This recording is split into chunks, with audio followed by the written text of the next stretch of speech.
Alright guys, another day, another strength, and today we're talking about my favorite lift in the whole darn world, the Press 2.0.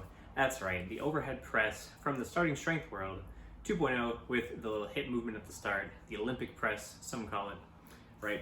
So, why are we talking about this lift? Well, let's start there. Press is arguably the most complete and important upper body lift, right? As it uses a very long kinetic chain, being the entire body essentially, right? So the bench press is a really great lift, right? It's been around a long time, but a couple problems. Number one is that you need a bench to do, you need extra equipment, right? The press is just like very natural, you have a barbell, you can throw it over your head, right? But also the bench omits much of the body, right? The kinetic chain is just from the shoulder to the hands in the bench press, whereas the press uses the entire body, right? And you can make arguments for other kind of presses, like the dip, for example. Problem with the dip is that there's a very high barrier to entry. You have to be kind of strong already to even just do one. And then, after that, it's just kind of getting into, crazier and crazier lifts essentially. So really press, bench, and dips are like the three primary upper body lifts as far as pressing movements. And the press is really the easiest to set up. It is has the longest kinetic chain. It's the coolest one really, right? It's very, very Chad, as the kids would say.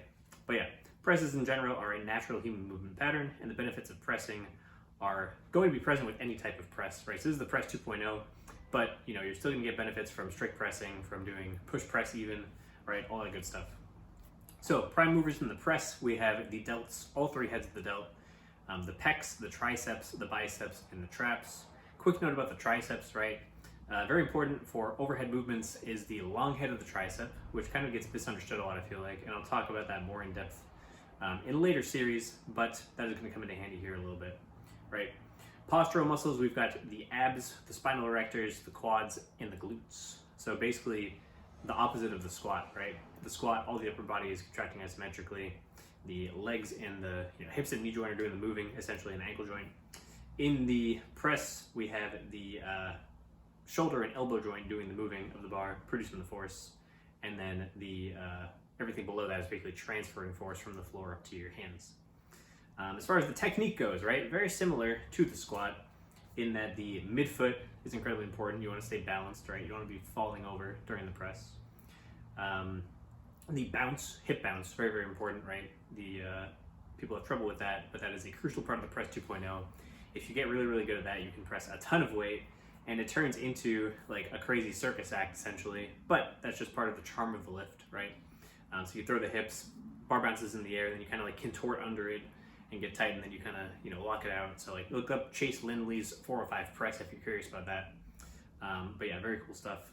And then of course the layback, right? And I'm going to talk about why that is not an issue, right? You should be laying back, right? So when you have a press, like I said, the bars stay over midfoot. So you have to stay balanced. And if you're, there's a long way between the bar and midfoot. So the bar over the collarbone is a good approximation for that in general. So bar over the collarbone more or less, which is over midfoot. And then as you're pressing, the bar also needs to stay over the shoulder joint, right? So if you're pressing like this out in front of you, you can just do this like sitting down even, right? Look at where your hands are. Look at where your shoulder is. And look at the space between your hands and your shoulder, right? Your hands have to be over your shoulder, but your face is here. So if you're holding a barbell here, you're gonna smack yourself right in the face. So you have to lay back, right? So that's another benefit of the hip movement that causes the bounces, it gets your face out of the way. But then as you bounce the bar up in the air as well, by shoving your hips forward a second time, right? That's why they call it the double layback, because the first hip movement kind of like lays you back a little bit.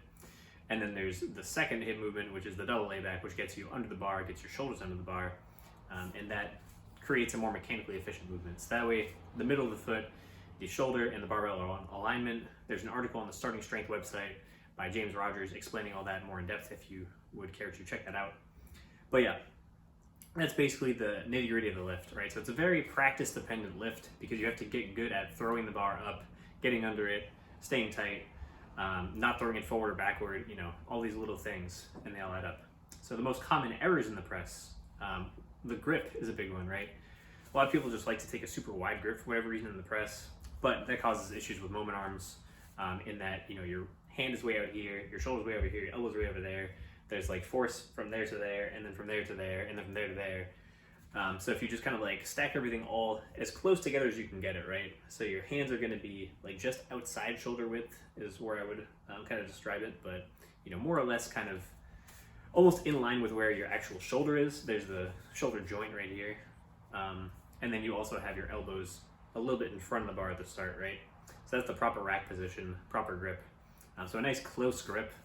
And then I also like to, as I'll talk about later, program close grip benches with the same grip as the press, right? But yeah, there is the grip error, the bar path / balance, right? All kinds of stuff that can happen there. But the biggest thing, people like to shoot the bar forward. And part of that issue is that you're not thinking about shrugging on the way up. So as I said in the muscles movement, the prime movers, the traps are a prime mover in the press, right? That's because the traps are what's stabilizing the bar overhead, right? If you shrug at the top, that is supporting the bar overhead, it's raising the scapulas up, that's what the traps do. And then it's also preventing impingement of the shoulder, right? So it's preventing any injury. I guess I should touch on that too. The press is like generally not going to cause issues with your shoulders. None of these lifts are going to cause issues in general if you're doing them right, which I'll talk about more in the injury video that I made, so check that out. But yeah, the bar path, that's a big one. It has to be straight up, like I was saying. So you have to kind of like contort around the bar in order to make that happen. Another issue is leaning back instead of sending the hips forward. And so I don't mean the layback on the way up. What I mean is at the very start, when you do the initial hip movement, some people, instead of sending the hips forward, they kind of send their shoulders back and they like lean back a little bit. So that's not what you're supposed to do. And it's going to put a lot of extra stress on your low back. So if you're doing this and you're like, if it hurts your low back, then you're definitely not doing it correctly. It should not be putting any stress on your low back. Like, you know, I do crazy like contortion layback presses and my back feels totally fine. So your back should not be bothering you. If it is, either you are neglecting other lifts, right? Because the press is a pretty light lift compared to the other compound lifts, or you're messing up the form in some way.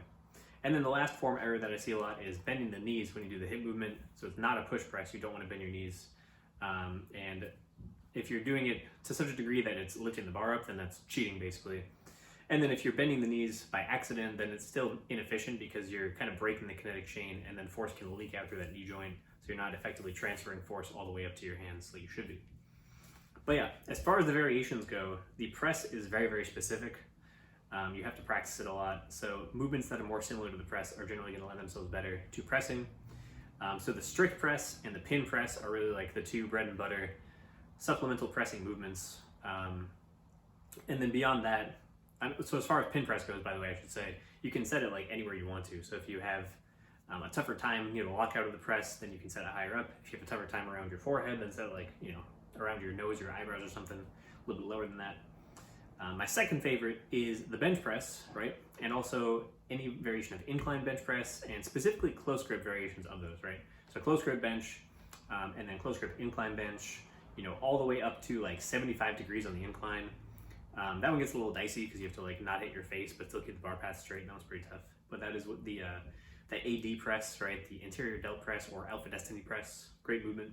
But I prefer to do those at 60 degrees. That way it's a little bit heavier, but you're still getting that benefit of not being able to like lay back further, and you're still able to overload the prime movers of the press. And then beyond that, there are just like the different prime movers and postural muscles involved. You can do different like isolation movements for those. So anything for the triceps, like the long head of the triceps. I like lying tricep extensions a lot. I like, you know, these one arm like dumbbell overhead French press. The easy bar French press is really good. And then as I said in the squat video, like all these movements are just, there's like no downside to doing them, right? You don't have to rest very long between them. It doesn't take very long to do them, and they don't have a high recovery cost. So you may as well do them. You're still gonna get most of your gains from the main lift. Any kind of delt work. So I really actually enjoy, I feel like this is kind of the consensus in the community, the fitness community, is especially like the natural fitness community, is that like your front delts are going to get plenty of work from benching and pressing already. You don't really need to isolate the front delts. I agree with that. And the side delts don't do a whole lot in the press, unfortunately. So the rear delts are actually a large area where you can put a ton of work in and get a lot of benefit for your press. So I like face pulls a lot. I like upright rows. I like those like Y raises, either with dumbbells or with bands or something like that. But yeah, those are great. Upper back, so like any kind of chin-ups especially, rows are great. You can even do like lat isolation movements if you're trying to like really, you know, go down the checklist. And I'll talk about which supplemental movements are a little bit better as I get into the next series of videos within this minor muscles. And then the abs are another good one, right? Your abs work very hard in the press to keep your spine stable, so you can do ab isolation. It's very, very easy to throw in. But yeah, as far as the rep ranges, the programming and progression, 1 to 5 reps for your skill / practice, very similar to the squat. 5 to 10 for supplemental lifts, and then 10 plus for supplemental muscular work, like the bodybuilding stuff. The only thing I would change from the squat as far as the reps and sets is that for strict and pin press you're going to keep in very low reps, 1 to 3, maybe 1 to 5 even. I prefer to do just like 1 to 3 reps for pin press because it's just basically just practice of breaking the bar off the pins from a dead stop and then accelerating it to lockout. And then as far as the strict press, that one you can kind of do anywhere from 1 to 10 reps. You can replace the press with the strict press for a little while if you want. That can work. You still have to relearn kind of the bounce when you bring the press 2.0 back in. But you can do like just strict press for a few months at a time, and that's gonna really build up your strength from a dead stop. And then you can do even higher rep strict presses in conjunction with your press 2.0. And that is going to build a little bit of like muscular endurance / conditioning, which will then transfer over to your like medium rep sets of press 2.0. So if you're doing like, for example, press singles, press 2.0, press 2.0 sets of 5, and then you can do like strict press 8s or 10s. And the strict press 8 to 10 is going to condition you to like getting out of breath, getting kind of gassed by the end of the set. And then when you go do your sets of 5, then you're gonna be able to like breeze right through those essentially and just focus on the technique, which is the important thing, and not be limited by breathing and muscles burning. And then as far as the 10 plus range, that's all the bodybuilding stuff, especially like triceps and delt stuff. You're gonna do those high rep ranges. The upper back stuff you can do, heavier depending what you're doing. And then ab stuff, I would also keep in the higher rep range as well. But yeah, add your sets as needed, kind of like the squat. The one thing that's different is that for strength work, you want to prioritize adding weight, but a lot of the times it's just hard to do that because the press is a much smaller movement as far as the prime movers, right? It's like your front delts and your triceps is the smallest muscles in your body. Those are the 2 main prime movers. So it can work better to accumulate volume at a certain weight, kind of like you would for an accessory lift, like an isolation lift really. But so a good way to do this is to accumulate heavy singles, for example. Like you can progress in singles from like 5 singles at a certain weight up to like 10 singles at a weight, and then you add some weight, go back to 5 singles. Another way you can do that is to do, I forget the name of the program. I think it's like a Doug Hepburn program, I'm pretty sure, yeah. But you start with like 8 singles and you work up to 8 triples. And then once you get to 8 triples, you add weight and go back to 8 singles, and then you try to add a rep to each set. Right, that works great for the press. But yeah, great lift overall, very fun. I think I covered everything. Yeah, but yeah, also the heavy singles are very important in the press for the practice component, right? Because doing a set of 5 presses that are heavy is not the same as doing a heavy press single. Like each 5 pounds that you add to the press is gonna change the combined center of mass a little bit, make it feel a little bit different, and you're gonna have to kind of like relearn or reacclimate to that, which is another reason why it's beneficial to accumulate reps and sets at a weight before you add weight. But yeah, that's really it about the press. Love this lift, it's my favorite. Hope you guys enjoyed the video. Say something in the comments, and I'll see you guys in the next video. All right, goodbye.